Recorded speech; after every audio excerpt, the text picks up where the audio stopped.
everyone, and welcome back to the Breakdown Tech. Today I'm going to be talking about whether or not it is worth it to build a Hackintosh in 2018. We recently built a Hackintosh, which you can check out at the I up there, but is it still worth it? What do I think about it? How was the process? Well, that's what we're going to talk about in this video. This video is actually brought to you by our own merchandise store. Go check it out at the first link down below to get awesome tech gaming t-shirts with unique original designs on them for an affordable price. It's awesome, guys. We've even got a Hackintosh shirt, so go check it out. Shop.thebreakdown.xyz. That's the first link down below. One of the biggest misconceptions about building a Hackintosh, in my opinion, is that everyone likes to make it seem like building a Hackintosh is so freaking difficult. Like it's this super hard thing to do and you've got to be a tech wizard to get it done. And while you should have some tech knowledge, I'm here to say that's not true. As long as you pick Mac OS compatible hardware, you're not going to have any issues whatsoever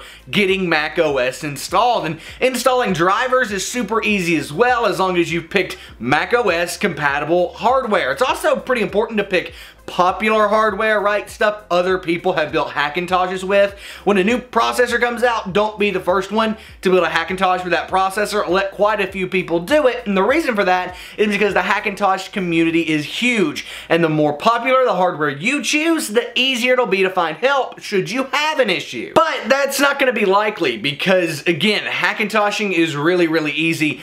I only had to Google one thing with this build, right? With this build, I had to Google one thing, and that was a hard drive issue where this hard drive had been used before for Windows. So I had to do like a complete reformat, which is fine. I just had to Google how to do it. Other than that, everything from the drivers to the hard drive and installing Mac OS, everything went perfectly fine because this hardware is extremely popular for Hackintoshes, so the guides out there work. The more obscure the hardware, the harder the Hackintosh is to do. You can check out our tutorial on building a Hackintosh at the I up there. Already mentioned it earlier in the video, but up there it is. It's also in the description down below. That's going to help you choose parts, get your system up and running, get Mac OS installed on it, all of that awesome stuff. It is a complete beginner's guide. My goal was to simplify getting a Hackintosh up and running to make it accessible for everyone, and I think that's something that we accomplished. So installing Mac OS isn't actually that difficult, but what about price? Is there still an Apple tax? Well, we built a Hackintosh system using used parts. Used parts that cost us around $400.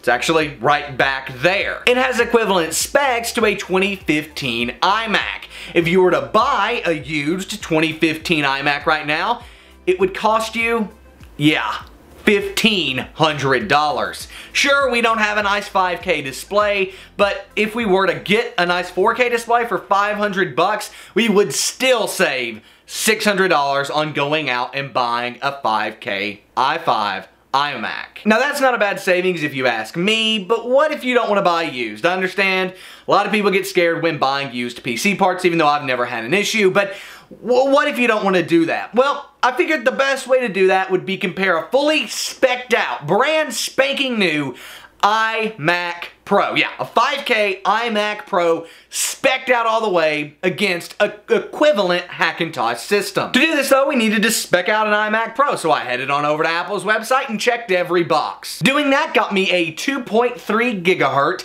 Intel Xenon W 18 core CPU paired with 128 gigabytes of DDR4 2666 ECC memory with a 4 terabyte SSD and an AMD Radeon Pro Vega 56 GPU that features 16 gigabytes of HMB2 memory.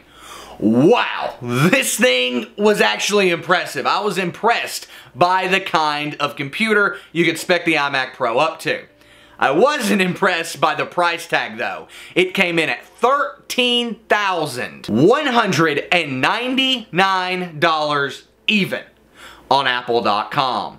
Wow, that is absolutely insane. With that baseline though, we now know that as long as our system comes in under 13 grand, we're going to be getting a better deal than we would if we had bought it just from Apple. So let's get on into it. Now, this isn't a build guide, so I'm not going to be going in depth explaining each part or why I picked each part. I'm just trying to build the closest equivalent possible to the iMac Pro. You can find every single one of these parts linked in the description down below if you want to check them out yourself. However, this isn't a Hackintosh build in the sense of these parts should work for a Hackintosh, but I've not tried them. I don't know if anyone else has. So if you're looking to build a Xenon W Hackintosh, go to Tony Mac X86's website, go in the forums, and check it out there. However, this is the closest equivalent we could get because we're looking at just raw price. So we went with the same Intel Xenon W CPU with a 2.3 gigahertz base clock, the same boost clock, and